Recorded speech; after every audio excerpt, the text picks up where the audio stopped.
So Donald Trump's cabinet continues to amaze and astound us here at the Fowler Show as he continues to offer questionable and surprising picks for his cabinet. Now, Donald Trump campaigned on a populist message, making America great again, providing more jobs for poor people, lifting up the entire American working class.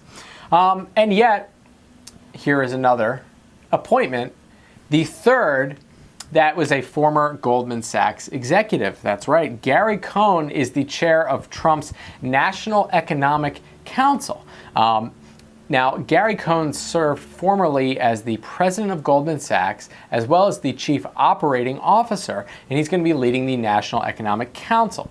Now, this makes him the third Goldman Sachs employee joining Donald Trump's administration.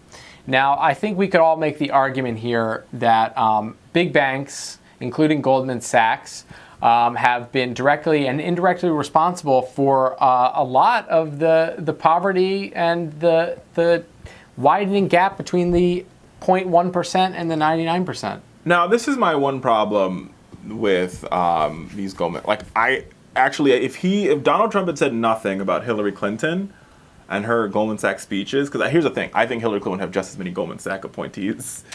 That's a fair assessment. I mean, that's an interesting point. Because, I mean, she gave a $600,000 speech to Goldman Sachs. Yeah, they better get something out of it, right? But I find some of these Goldman Sachs appointments to be problematic in that you can't want to uplift Americans and depend on Wall Street minds to do it. I think you have to depend on some folks. It's a huge conflict of interest. Yeah, and I think you have to depend on some folks who really understand what's happening on the ground. What's very interesting in what we've seen from cabinet picks so far is he's picked besides Rick Perry, he's picked no former governors, which is very interesting. Well, governor of, especially of a large state, is about the closest person you could get to someone who actually has done the president's job.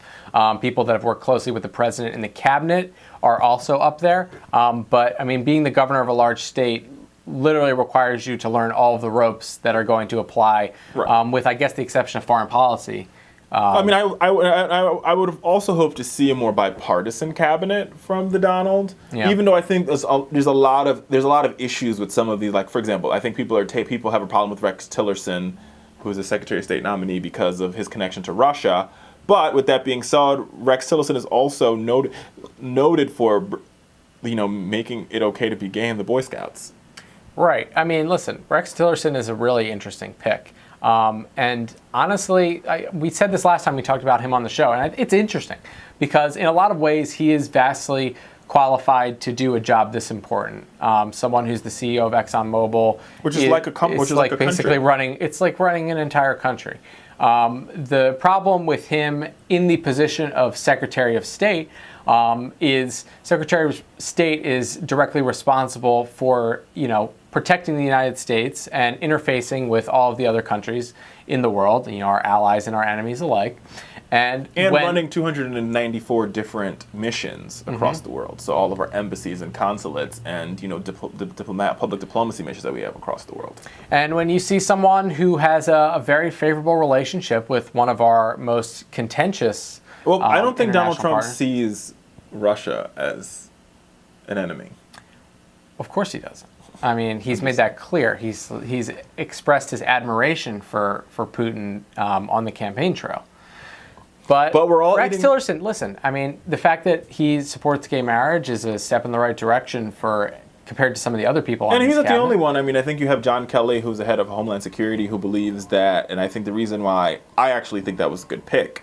One, he's a general, and I think there's something to be said about having somebody running our Homeland Security who has some military experience and understands how to run things with precision, because I think what we saw under Katrina was FEMA, who was part of the Department of Homeland Security, was run without precision, and people died as a result. So I think there's something to be said about it, but like somebody like John Kelly also has, he's also said that, PTSD is a real disease and we've got to treat it as such. He's also said that drug addiction is not a criminal justice problem, but a public health problem. So I think I think Elaine Choi is clearly very well qualified for her job. Right. There's others, Betsy DeVos, perfect example, who aren't qualified. Ben Carson.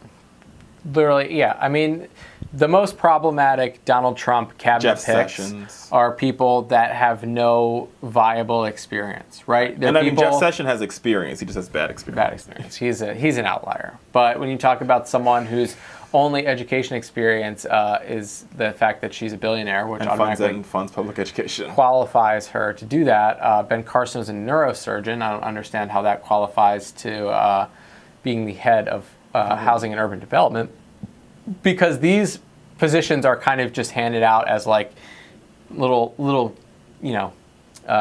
thank yous for supporting Trump.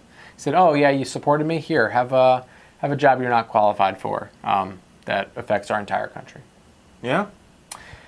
There you have it, folks. Well, that's kind of what we're headed for with Donald Trump. In 2017, the heat is going to be on as we start seeing who gets appointed, who gets shut down in Congress, and we'll see what the second We'll cover it right here on the Fowler Show. All right, we'll be back.